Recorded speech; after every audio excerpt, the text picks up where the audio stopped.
Барлықтарыңызға сәлем. Бүгін біз өзі логопед, жеке кәсіпкер, сүйікті хоббиі бар, бала тәрбиесіне және оның жетілуіне өте қатты мән беретін ана Линда ханымның үйіне қонаққа келдік. Сәлем. Сәлем. Қош келдің. Сәлеметсіз бе? Линда 30 жаста, қызы Лейла 4 жаста, жолдасы жұмыста. 4 жастағы бала анық сөйлейді, барлық нәрсені түсінеді, санайды, түстерді жақсы біледі. Қысқаша өзің жайлы, өзіңнің отбасың жайлы, қызың жайлы айтып кетсең. Менің атым Линда, мен 30 жастамын. Мен логопед болып жұмыс жасап жүрмін. Қазіргі таңда параллельно оқимын. Логопедтің курсында, бір жылдық курста, Московский университет психоанализа деген бар Ресейде. Сол жақта онлайн, о жақта офлайн кәдімгідей сабақтарға барып, дәрістер алып жүрмін. Және қосымша балабақшада жаңадан бастаушы логопед болып жұмыс істеймін. Ол жерде психикалық деңгейлері дұрыс балалармен жұмыс жасаймын сол жерде. Линда ханым барлығымыз сияқты қарапайым жар, қарапайым келін, қарапайым ана. Өзіне маңызды, өзіне ұнайтын іс арқылы табыс тауып отырған келіншек. Қандай білім алғансың, қай жерден білім алдың? Грантқа түстім, нархозда оқыдым 4 жыл. Көрме ұйымдастыратын халықаралық компанияда жұмыс жасадым өзімнің мамандығым бойынша. Сол жерде жұмыс жасап жүрген кезде тұрмысқа шықтым. Сосын бірнеше уақыттан кейін балалы болдық. Үйде отырдым, бала қарап. В общем, декретный отпускта отырдым 3 жылдай. Сол кезде кішкентай баламның, қызымның 3 айынан бастап дамуымен айналыса бастадым. Өйткені ол тақырып маған өте маңызды болды. Баланың дүниеге келгеннен бастап ары қарай алдыдағы өмірі қалай болады, сондар мен үшін өте маңызды. Сондықтан мен өзіме мақсат қойдым. Мен баламды дамытамын, баламмен айналысамын деп. Сол кезден бастап мен ең бірінші есімде Flip.kz деген сайт барларыңыз білетін боларсыздар. Сол жерден карточки домана деген бар. Соны сатып алып алғашқы рет көрсетіп, жаңа звукоподражание дейді ғой, мысалы мынау мысық, мяу дейді, мынау ит аф дейді көрсетіп сөйтіп жүрдім. Сөйтіп бастаған кезде менің енеммен мамам күлген. Ол түсінбейді ғой, ол кішкентай бала, неге көрсетесің, ол әлі түсінбейді. Негізінде көп ата-аналар да, мамалар да қателеседі ол жөнінен. Ол өте маңызды. Кішкентай дүниеге келгеннен бастап бала бәрін қабылдайды. Сондықтан мен солай айналыса бастадым. Қазір қызым 4 жаста, көп нәрсені біледі, санайды, түстерін бәрін біледі. Солай уақыт өте келе мен өзім онлайн дүкен аштым. Сол жерде дамытатын ойыншықтар саттым. Сөйтіп соны сатып жүрген кезде өзіме ой келді, неге өзім жасап сатпасқа, өзім жасамасқа деп.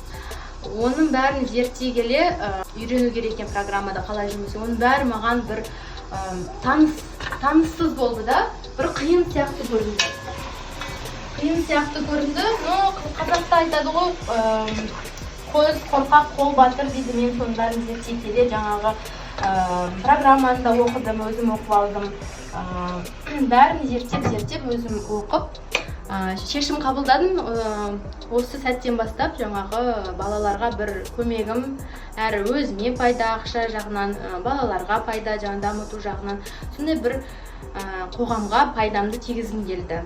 Сен қызыңды қалай тәрбиелеп жатсың? Қандай принциппен тәрбиелеп жатсың? Бала тәрбиесіне үйде өте көп көңіл бөлінеді. Жеке өзімнің принципім, бала ол бала, үлкен ол үлкен. Лейла әкесінің досы ретінде қабылдаса, мені үлкен ретінде қабылдайды. Жоқ деген жоқ нәрсе, болмайды деген нәрсе. Сонымен қатар көп нәрсеге тыйым салмаймыз. Өйткені бізге баланың внутренний стержень дейді ғой, сонысы маңызды. Бала кейін өскенде өзі сенімді, өзінің ойын толық жеткізе алатын, ашық жеткізе алатын, ұялмайтын, қоғамда өзін еркін ұстай алатын сенімді, батыл баланы тәрбиелегіміз келеді. балаға қай кезде қаталсың и қай кезде еркелетіп аймалайсың? Негізі қыз баланы әрдайым еркелету керек деп ойлаймын.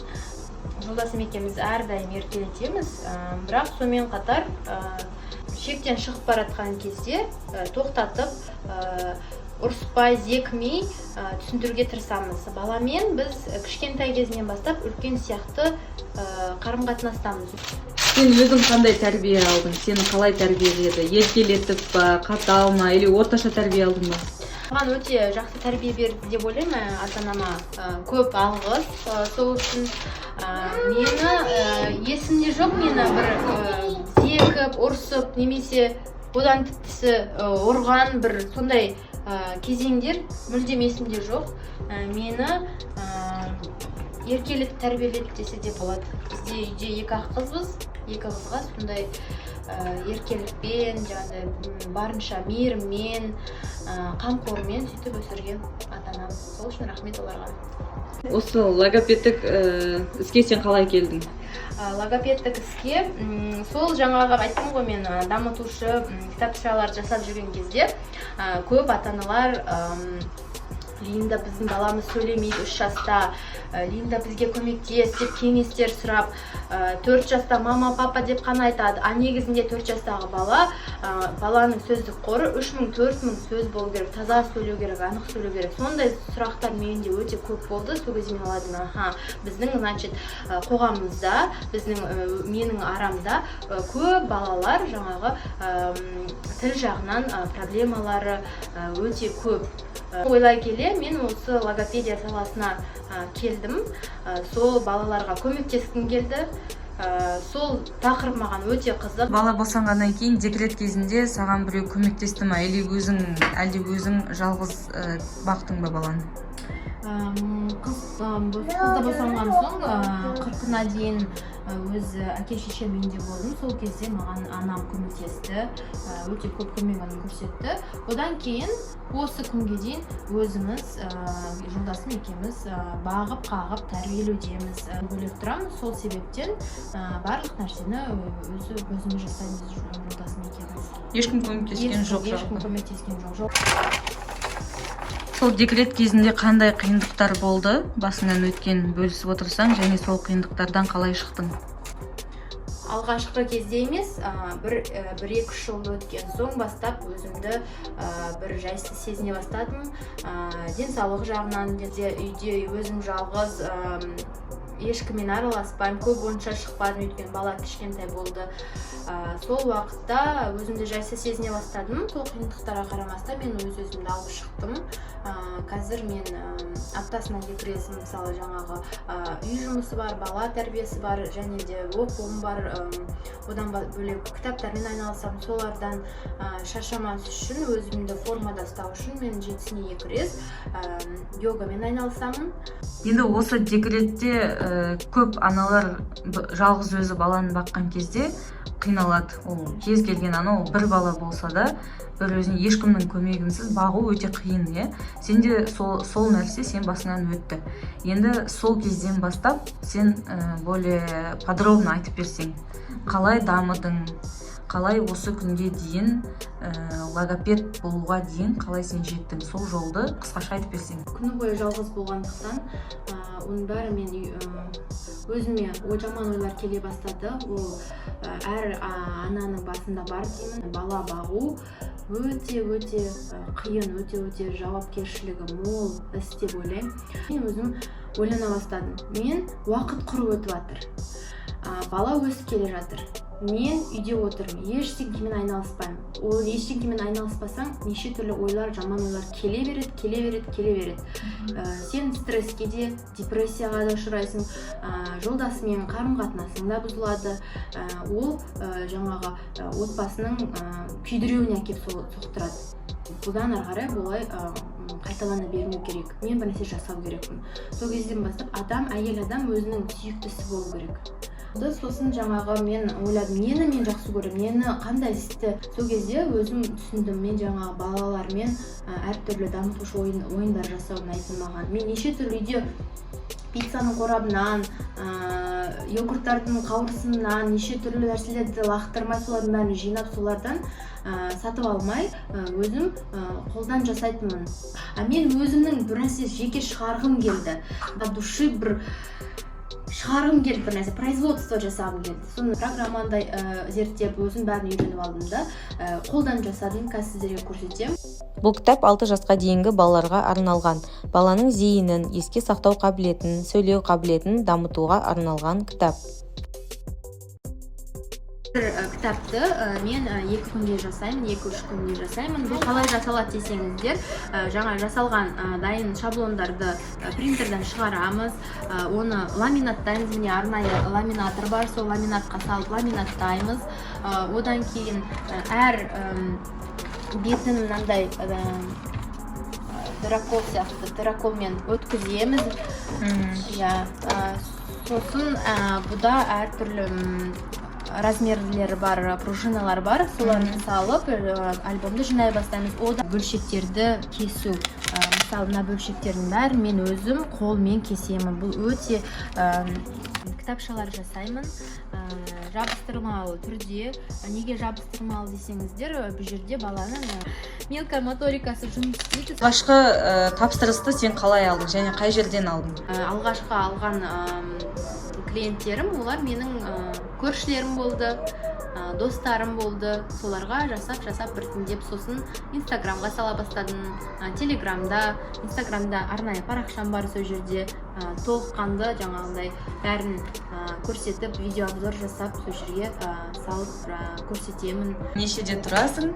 Сенің таңың қалай басталады? Неден басталады? Менің таңым ең бірінші мынандай сөзден басталады. Мен жатарда да таңертеңде де Аллахқа шүкірлік етем. Күнделікті күнім бір стакан сумен басталады. Ол міндетті түрде. Кейін біздің отағасы тұрады. Одан кейін оны шығарып салып жұмысына, шығарып салғанша Лейла қыз тұрады. Оны садикке дайындаймын, өзім дайындаламын жұмысқа. Сағат 8:30-да біз үйден шығамыз. Лейланы садигіне апарамын, ары қарай өзім жұмысқа барамын. Жұмыстан кешкі тамақ. Әрбір әйелдің міндеті ісі. Бізде сағат 10-да, 10:30-да бала ұйықтайды. Ұйықтар алдында біз міндетті түрде тісімізді жуып, қыз гигиенасына көңіл бөліп. Үй шаруаларын қай кезде үлгересің? Менің жұмысымның бір плюсы, мен түске дейін жұмыс жасаймын. Жоспар жасап қоям әр күнге. Жоспар міндетті түрде болу керек, және де мен бір жетілік ас мәзірін жасап қоям. Демалыс күндеріңіз қалай өтеді? Ата-енемен қарым-қатынас жасау, ол біз үшін өте маңызды нәрсе. Мен ол жерде абысыным бар, енем бар, қайын сіңілім бар, бәріміз бірге араласып, тамақ жасап, күліп, ойнап, сол жақта сөйтіп уақытымызды өткізіп келеміз. Бір жеті өзімізге достарымызбен кездесеміз, немесе Лейла папасы үшеуміз бір жаққа барамыз. Айына бір рет біз міндетті түрде Лейланы театрға апарамыз. Бұл қызы Лейла жасаған сурет. Міндетті түрде айына бір рет немесе 2 рет театрға барып тұрамыз.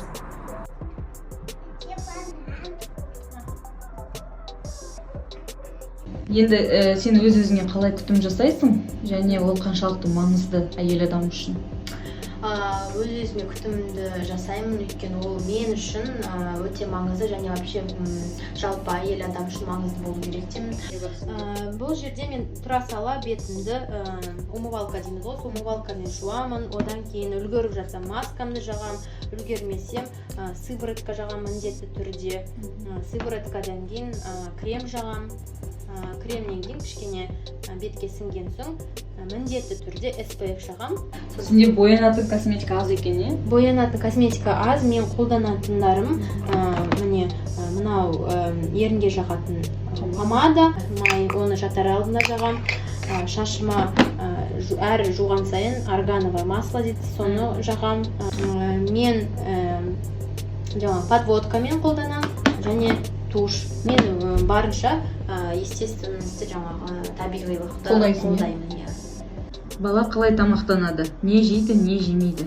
Нені жегізесің, нені жегізбейсің деген сұрақ. Лейла 3 жасқа дейін мүлдем қанты бар жаңағы тәтті нәрселер жеген жоқ. Біз жаңағы чипсы жемейді. Біз отбасымызбен кола, газированный сусындарды мүлдем ұнатпаймыз. Күнделікті бала қалай тамақтанады және не жейді? Күнделікті таңертең тұрған соң Лейлаға міндетті түрде 1 стақан жылы су беремін.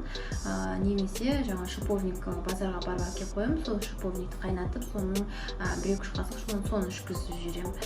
Дұрыс тамақтар жасауға тырысамын. Көбіне мен баланың тәтті немесе бір мучной жегеннен гөрі көкөністерді, жеміс жидектерді жеген қалаймын. Қосымша витаминдер бересің. Онсыз болмайды деп ойлаймын. Өйткені бірінші Лейланың таңы ол омегадан басталады, омега 3. Одан бөлек D3 дәрумені ауырып келе жатқан кезде барлықтарыңызға кеңес берем. Лор пробиотик. Бірден антибиотик бермей, өзім осындай дәрумендермен емдеп аламын. Асқынып кеткен кезде дәрігерлердің ұсынысы бойынша антибиотик қолданамын. Ауырған кезде аскорбиновая кислота, витамин С арасында тминді беріп тұрамын. Оны өзімізде ішеміз. Мына витамин көкөністерді көп жемейтін балаларға арналған. Сөйлеу дефектілері бар балалардың көбісі жаңа тамақтары жеткіліксіз болғандықтан, дұрыс емес тамақ жегендіктен, жаңа тәттілерді жегендіктен, газированный Линда ханым сияқты балаңызға пайдалы тамақ, пайдалы кітап, пайдалы ойыншықтар алып беріңіз. Және балаңыздың дамуына өз үлесіңізді қосыңыз. Ең бірінші ол ана. Баланың дамуына әсер ететін ол ана.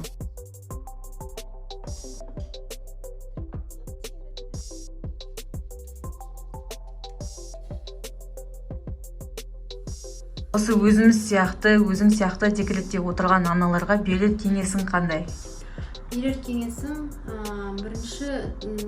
бірінші мезетте өздеріңізге көңіл бөліңіздер.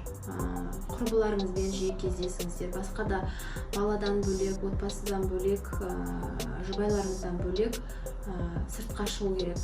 Әйел баласы сыртқа шығып, бір рутинадан бөлек шығып, кішкене сырттан, басқа адамдардан, жақын құрбылардан, немесе өзіңізде жай ғана өзіңіз ғана болып, бір басқа энергияны алмастырып, керекті ресурсты жинап, энергияны жинап, қайтадан отбасыға келу қажет деп ойлаймын. Және екіншіден, әйел адам өзі отбасыдан бөлек. Линда ханым өз қолымен күнделікті әртүрлі ойындар жасап, баласымен осылай айналысады. Баласы кішкентай кезінен түстерді және сандарды жақсы біледі, және ақырындап жазуды да біледі.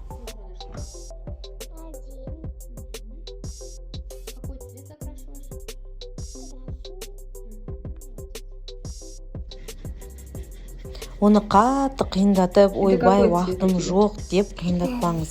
Міне көріп тұрғаныңыздай, анасы ыдыс жуып жатқан кезде баласы өзі айналысып отыр. Баламыздың жақсы дамып жетілуі біздің қолымызда, құрметті аналар.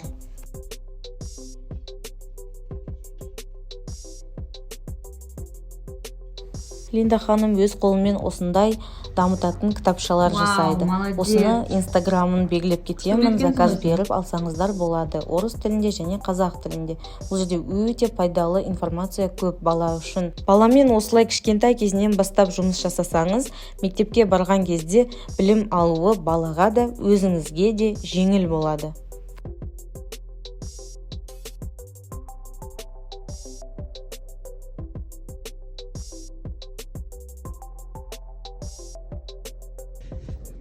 Читай. 1, 2, 3. Здесь 3, а здесь сколько? 1. Где больше брокколи? Тут. Ставим знак больше. Помнишь, я тебя учила? Вот так.